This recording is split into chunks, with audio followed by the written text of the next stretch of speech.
2. BBC Radio Bristol. John Darvell. Here's a question for you. How many times do you ask someone in your household to turn down the TV as they keep ramping the volume up? Or perhaps that someone is actually you. At what point should you go and get your hearing checked? Well, our next guest joined us for Your Questions, Your Answers some weeks ago to answer a question about the inner workings of the ear. So interesting was his answer, we thought we would invite him back for a longer conversation. Toby Meadows has been an audiologist for the past 20 years. He runs Meadows Wood in Whirl, at Portishead, Clevedon and Shirehampton. Toby, good afternoon. Good afternoon to you. Yeah, thank you so much for coming on the programme. Why did you become an audiologist? Well, that was interesting. When I was about 30 years old, about 20 odd years ago, I was looking to retrain, and a friend of mine... What were you? So I used to run a small sort of family business. We looked after sort of restoration and heritage properties in Hertfordshire.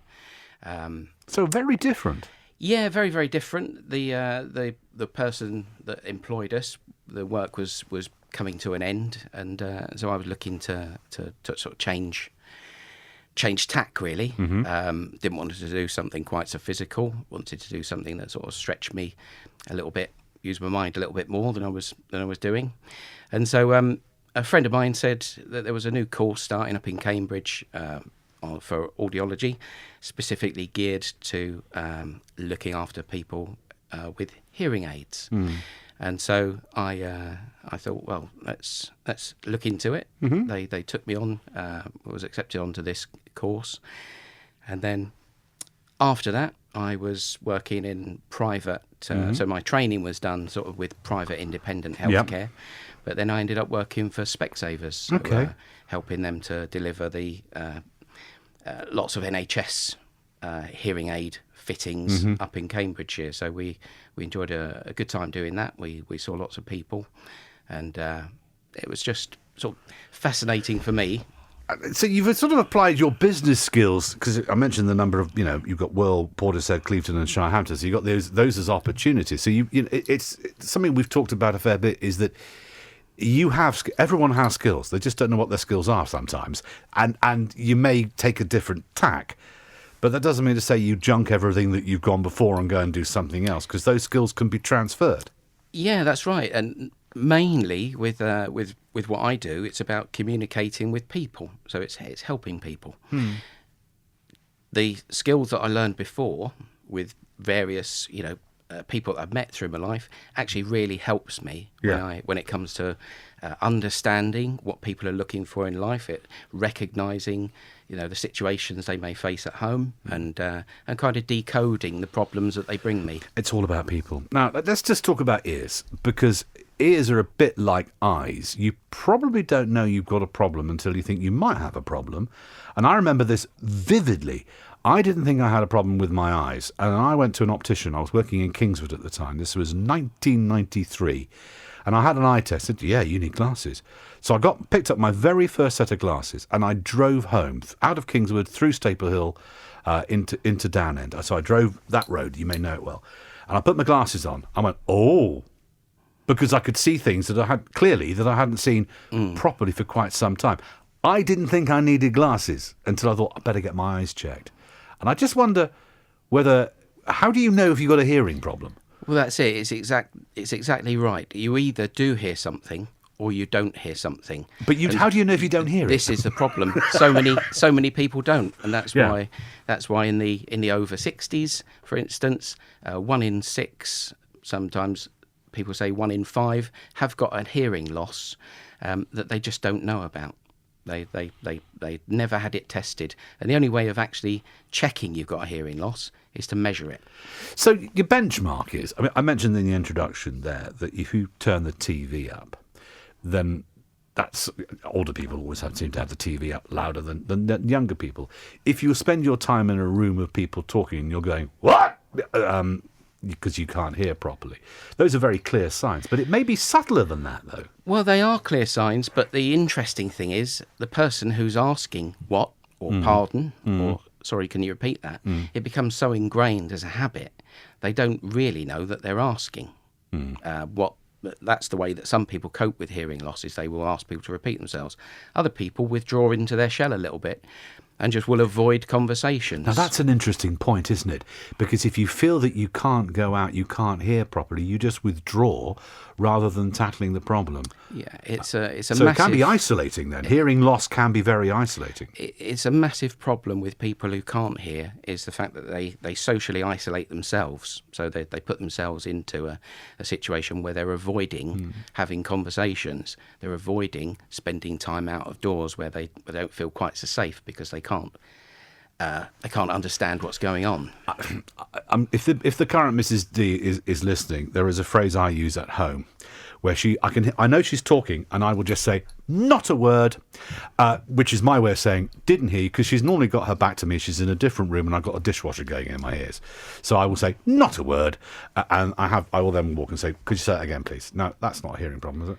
It is a hearing problem. Brilliant. Excellent. That's exactly what I wanted. I wanted to clip that bit and say, there you go, it's not me, it's you. So it is me. It is. What tends to happen with all of us as we go through life, we lose our high-frequency hearing. There will be some situations where disease or bangs on the head can damage other parts of your hearing, but generally it's about the high frequencies. And so that means that people what do you say high frequency? We're going to pause for a song because I want to ask you some more about it. But just on the high frequencies bit, what do you mean by that? So think about the words that we say to each other. We use some sounds, like the vowels. Right. R, e. They're loud. They're low frequency. And most of us, even with a hearing problem, can hear those sounds. High frequencies are the sounds we make with our lips and our teeth and our tongue. So we're talking about ps, t, f, sh. Okay. Those soft lips and teeth sounds, they're the ones that we miss. And unfortunately, with the English language, they're the really important ones. They're the ones that really make a word make sense. Okay, so if you're hearing someone talking, but you can't make out the words, that's it. They may not be mumbling. You may have lost the top notes of your hearing. No, and if I had 50p for every time I heard someone with a hearing loss say, I can hear people talk, but they just all mumble nowadays. That. Okay, this is beginning to get a little bit resonant.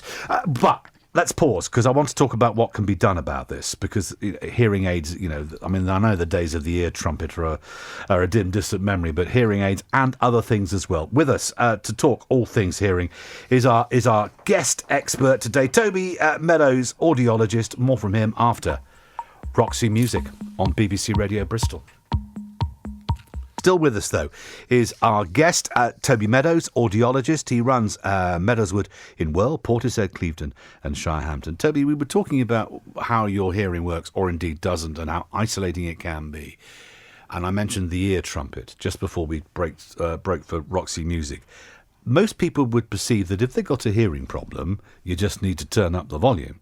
So, like the TV, you can't hear the TV, crank it up, now I can hear it.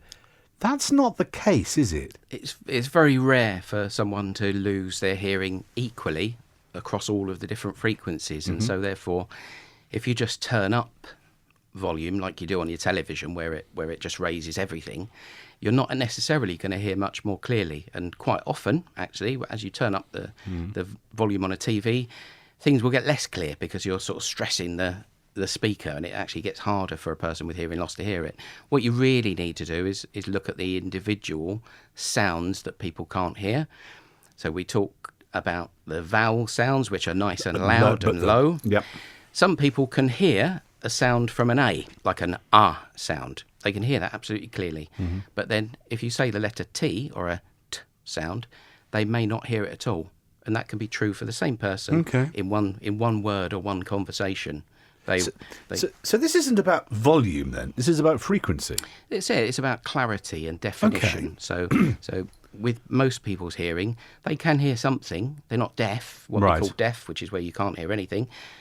They can't hear clearly, and that's where the technology can really help. So this is deaf is a bit like the word blind. Very few people are unable to see anything at all. Exactly. If you are registered blind, you do have some sight, And there is a gradation, obviously, in sight loss, and then we go into sort of the more normal changes of sight, long-sightedness and short-sightedness.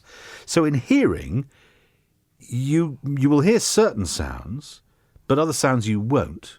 That's right. But it isn't just a question of ramping up the volume on everything, and the ear trumpet, or putting a hearing aid on, which basically amplifies everything. It's amplifying what you can't hear. Or That's you right. struggle to hear. It's isolating the sound. So when we do a hearing test, we measure lots and lots of different frequencies of hearing, and so very rarely do you get what you'd call a flat hearing loss.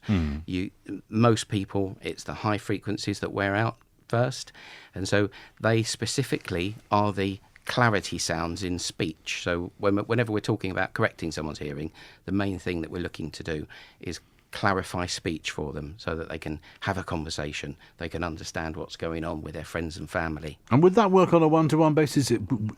Are hearing aids sophisticated enough now that you could actually go to the pub and not spend your entire time basically going, yeah, absolutely, yeah. That's right. Sorry, I didn't mean yes, I meant no.